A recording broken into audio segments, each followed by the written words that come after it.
speaking about the books that he needed in order to finish his studies. bavuganaga iby'ibitabo yari akeneye kugira ngo asoze amasomo ye. I think part of the difficulty in this week is simply the ugliness of death. Icyagize umwanya munini muri iki cyumweru ni igice kivuga ububi bw'urupfu. It leaves us very helpless. Urupfu rudusiga nta bufasha. I sometimes think that if Adam and Eve knew the result of sinning against God, they perhaps would not have done what they did. Ngo ajya yibaza ko iyo Adamu na Eva baza kumenya ingaruka yo gucumura ku Mana wahari bari kwirinda ntibabikore. But thankfully, Pastor Masengesho lived in such a way that he was ready to die. Ariko nishimwe ko Pastor Masengesho yabayeho yiteguye gupfa. And there's no doubt that one of his greatest burdens was to help each one of us to prepare for death. Nta gushidikanya umwe mu mitwaro yari afite ni ugufasha benshi muri twe kwitegura gupfa.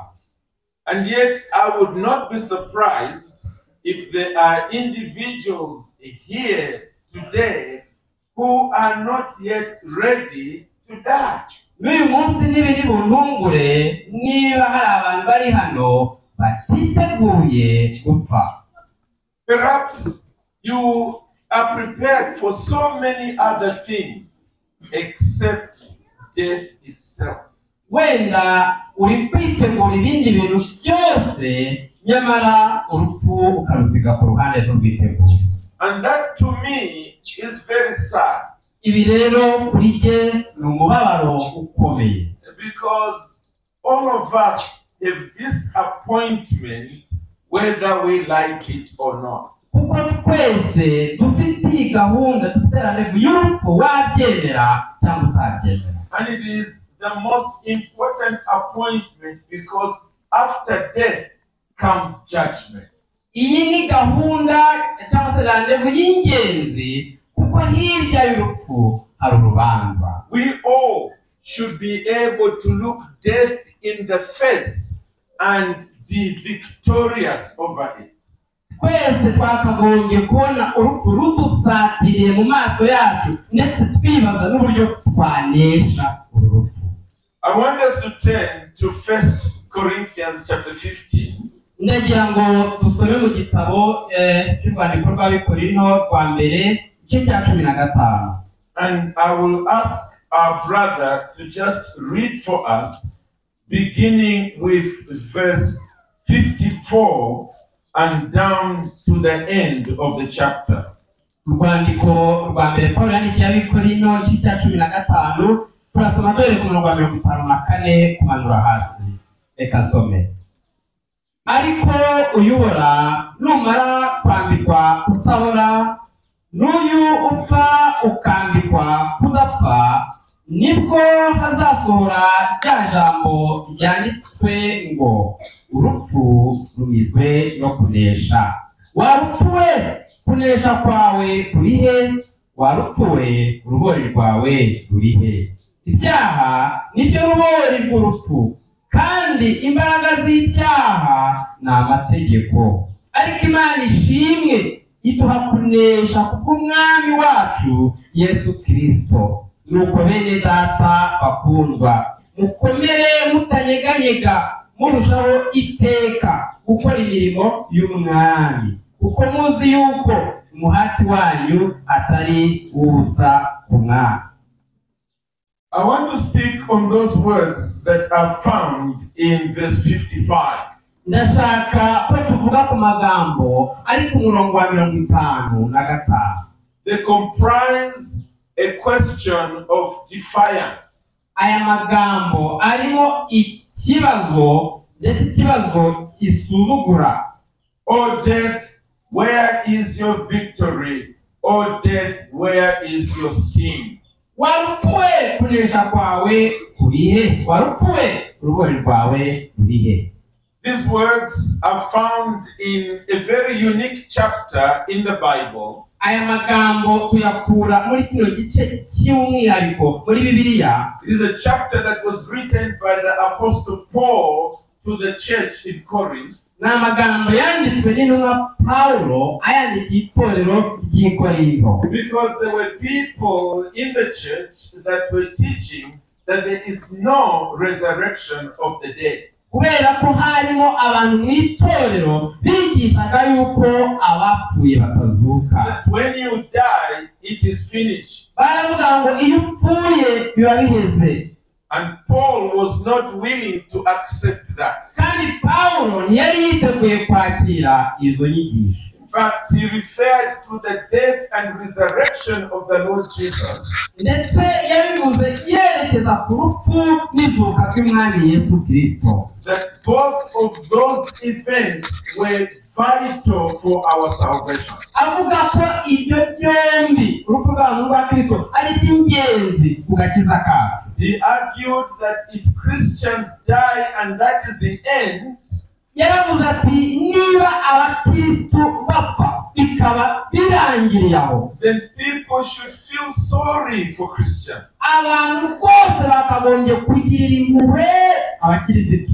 Because often they end up on the side of suffering in this life. Kubera yuko biramutse bimeze gutyo baba ari abantu b'inguriswi bababaye muri ubu buzima. So surely they should be rewarded finally in heaven. Ni ukuri bakagombye guhabwa igihembo mu ijuru. And then he goes on in the rest of this chapter teaching about the final resurrection of the people of God. Akomeza mu mpera z'iki gice yigisha umuzuko wa nyuma w'abantu b'Imana. As he comes towards the end of the chapter, ageze ku mpera z'iki gice, he says, let me tell you something. yaravuze ngo reka mbabwire ikintu. That which is perishable is going to put on what is imperishable. Ngo igishira kizambara ikidashira. That which will die is going to put on that which will not die. Igipfa kizambara ikidapfa. And when that happens, Ibyo nibibaho, we are all going to shout that death has been swallowed up in victory. ibyo nibirangira twese tuzaririmba indirimbo yo kunesha tuvuga ngo urupfu ruri hehe. And that is when he bursts out with these two questions. Aha rero niho ashingira bino bibazo bibiri. O death, where is your victory? O death, where is your sting? Warupfuwe kunesha kwawe kurihe? Warupfuwe urubori rwawe rurihe? Let's begin by considering quickly what that victory and sting of death is. Mureke dutekereze cyane icyo uku kunesha urubori rw'urupfu n'urubori rw'urupfu aricyo. Thankfully, he tells us in verse 56. Umurongo wa 56 ry'ishimwe aratubwira That the sting of death is sin, and the power of sin is the law. Ibyaha nibyo rubori rw'urupfu kandi imbaraga z'ibyaha ni amategeko. In the book of Proverbs, rather in the book of Job, death is referred to as the king of terrors. Mu gitabo cya Yobu urupfu rwitwa umwami w'iterabwoba. Why is it called the king of terrors? Kuki rwitwa umwami w'iterabwoba? I want to suggest at least 3 reasons. Ndagira ngo mbwire impamvu eshatu. First of all, it is because death means the end of life as we know it. Nuko mbere na mbere urupfu rusobanura irangizwa ry'ubuzima nk'uko tubizi. You don't know the details of what happens the moment you die. ntabwo uzi neza ibintu kimwe ku kindi biba iyo umuntu apfuye. And so a lot of people are afraid of dying. Rero abantu benshi batinya gupfa. But secondly, it is because death takes you away from everything that you own. Ikindi ni uko urupfu rugukura rukagutandukanya n'ibyo utunze byose. You see, a thief will take some of your belongings away from you, but will leave others for you to continue with. Murebe, iyo ari umujura uguteye hari ibintu akwiba ariko akagira n'ibindi agusigira. But death takes you away from everything you've ever owned. Ariko urupfu rwo rugutwara byose wari ufite nta na kimwe gisigara. As Job said, naked I came from my mother's womb, naked I will go. Nk'uko Yobu yavuze ngo navuye mu nda ya mama ntacyo nambaye, nzasubira mu nda y'isi ntacyo nambaye. But here is a third reason. Impamvu ya gatatu ni iyi. It is the fact that our consciences tell us that we have sinned against God. Nk'uko n'umutimanama wacu tubwira ko twacumuye ku Mana. And this is what is being spoken about here. Niyo mpamvu ya magambo ari kuvugwa aha. The sting of death is sin. Ngo urubori rw'urupfu, ibyaha nibyo rubori rw'urupfu. The power of sin is the law. Imbaraga z'ibyaha ni amategeko. In other words, sin appeals to the law of God to send us to hell.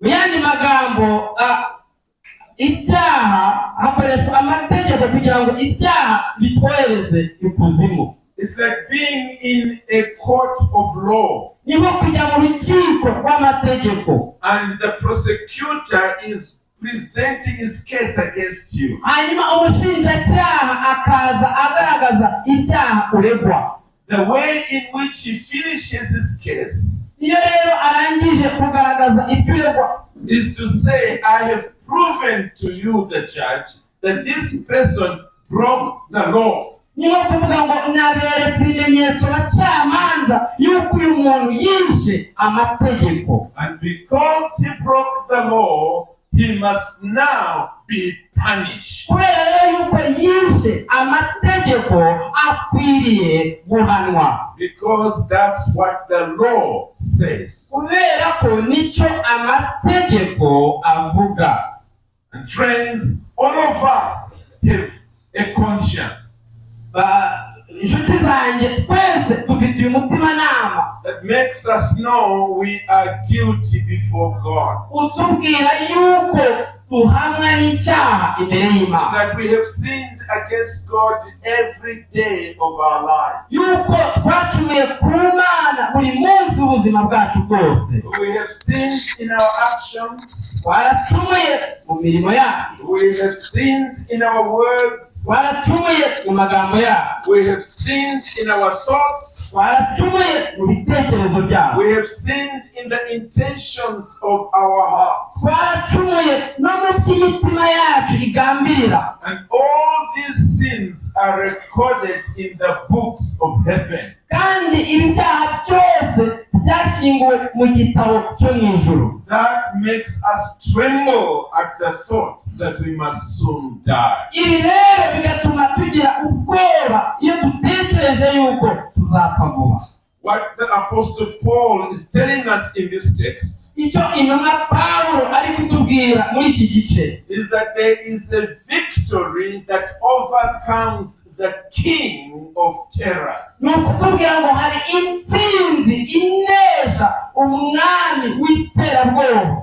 And that victory is only present through the Lord Jesus Christ. Kandi iyi ntsinzi ihari gusa binyuze mu mwami Yesu Kristo. Look at verse 57. Rero ku murongo wa 57. But thanks be to God who gives us the victory through our Lord Jesus Christ. ariko Imana ishimwe ituha kunesha kubw'umwami wacu Yesu Kristo. You see, the reason why you should be afraid of dying impamvu ugomba gutinya urupfu is because your sins have broken the laws of God. nuko ibyaha byawe byangije byabonyoye amategeko y'Imana. God must condemn you to hell or else he stops being God. Imana igomba kugucira urubanza ikakohereza ikuzimu, bitari byo yareka kuba ari Imana. And it doesn't matter how many times people say rest in peace, you will not rest in peace. Ibyo ntacyo bivuze ibyo abantu bavuga ngo ruhukira mu mahoro, ntabizaruhukiramo mu byaha. But the Lord Jesus Christ has acted as a substitute. Ariko umwami Yesu Kristo yagiye mu mwanya w'ingurane. That's why he was born in this world. Niyo mpamvu yavutse muri iyi si. That's why he lived all the way to the age of 30 to 33 years old. Niyo mpamvu yakuriye mu isi akageza ubwo agira imyaka hagati y'30 na 33. He lived a perfectly righteous life. Yabayeho ubuzima butunganye nta makemwa. He was born without sin. Yavutse nta cyaha afite. He lived without sin. Abaho nta cyaha afite. And therefore death had no claim on him. Kandi urupfu nta mbaraga rwamugizeho. But he died. Ariko yarapfuye. How can one who is without sin die? Ni gute utarigeze kugira icyaha yapfuye? The Bible tells us that he was taking our place. Bibiliya tubwira ngo yapfuye mu mwanya wacu. The righteous for the unrighteous. Umukiranutsi apfira abanyabyaha. So when he went to the cross, ubwo yajyaga ku musaraba, he took on himself our sins, yishyizeho ibyaha byacu. and God punished him as though he was the one who had committed those sins. Imana imuhana nkaho ari we wari warakoze ibyo byaha. When he cried, my God, why have you forsaken me? Ubwo yatakaga cyane ati, Mana yanjye, niki gitumye ureka? The answer was quite simple. Igisubizo cyari cyoroshye gutya. Because you are now a substitute for sinners. Kubera yuko wagiye mu mwanya w'abanyabyaha. You are drinking in their hell on their behalf. Uri kugotonera kuzimu yabo mu mwanya wabo. Otherwise, no one would come into heaven. Bitari ibyo nta n'umwe uzabasha kuza mu ijuru. That death and the hell was taken in by the Lord Jesus Christ. Urwo rupfu ndetse na kuzimu byagiye umwami Yesu Kristo. That sting that should take us into hell went into Jesus instead. Uru rubori rwagombaga kutujyana ikuzimu rwagiye kuri Yesu mu mwanya wacu. And therefore death would have no power to then take those for whom Christ dies into the depth of hell. Nuko rero urupfu nta mbaraga rwagombaga kongera kugira kubo Kristo yapfiriye. But thanks be to God who gives us the victory through our Lord Jesus Christ. Ariko Imana ishimwe iduha kunesha kubw'umwami wacu Yesu Kristo. It is not your good deeds that take you to heaven. Ntabwo ari ibikorwa byawe byiza bikujyana mu ijuru. Because our good deeds are mixed with sin. Kubera yuko ibikorwa byacu byiza bivanze n'ibyaha. It is not your church going that takes you to heaven. Ntabwo ari ukwitabira mu itorero bikujyana mu ijuru. Because even in church you sin. Kubera yuko no mu itorero ukorerayo ibyaha. All these are completely insufficient. ibi byose ntabwo bihagije rwose to make us escape hell. kugira ngo bitume dukira kuzimu. Even being born in a Christian family ndetse no kuvukira mu rugo rw'abakirisitu will not save you from going to hell. ntabwo bizagukiza kwerekeza ikuzimu. Because even that is not sufficient to deal with the problem of sin. kubera ko n'ibyo ntibihagije kugira ngo bikureho ikibazo cy'icyaha. The Bible instead invites all of us to come to Christ. Bibiliya ituhamagarira twese kuza kuri Kristo. Because He alone is the Savior. kubera ko we wenyine niwe mucunguzi. Thanks be to God who gives us the victory through our Lord Jesus Christ. ariko Imana ishimwe iduha kunesha kubw'umwami wacu Yesu Kristo. You cannot miss hell unless you are in a relationship with Jesus Christ. ntabwo uzabura kuba umwe mu bakikuzimu keretse gusa nimba uri mu mubano n'umwami Yesu Kristo. Unless you are able to testify that one day in your life He actually saved you. keretse igihe uzaba ubasha guhamya neza yuko igihe kimwe mu buzima bwawe yagukijije. That you met Him as a Savior. ko wahuye nawe akakubera umukiza. And how do you do that? ibyo bigera bute? First of all, it is by repenting of your sin. mbere na mbere urihana ibyaha byawe.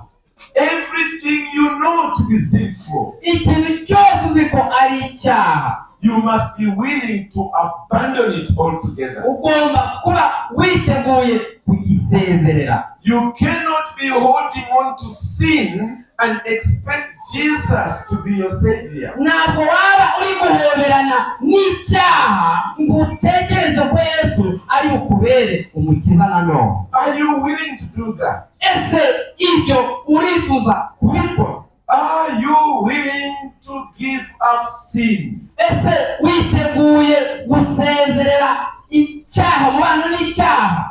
To confess sin before God. ukabwira icyaha cyawe Imana. That this life that I have been living is a sinful life. uti ubuzima nk'ubu nari ndambyemo ni ubuzima bw'ibyaha. And that I am willing to give up that kind of life. kandi ndumva mfite n'ubushake bwo gusezerera ubwo buzima. Because without doing that, let me repeat. reka mbisubiremo udakoze ibyo.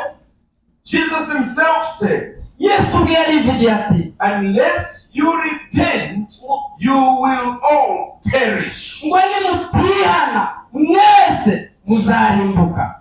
Never let anybody cheat you that you can continue playing in sin and still find yourself in heaven. ntihagire umuntu ugushuka akubwira ngo wakomeza kuba mu mikino n'icyaha kandi nanone ukaba umutajuru. There must be heartfelt repentance. hagomba kubaho kwihana gukomotse mu mutima. And then number 2 icya kabiri is that you must put your faith in Jesus Christ. nuko ugomba kwizera Yesu Kristo. You must believe the good news ugomba kwizera amakuru meza.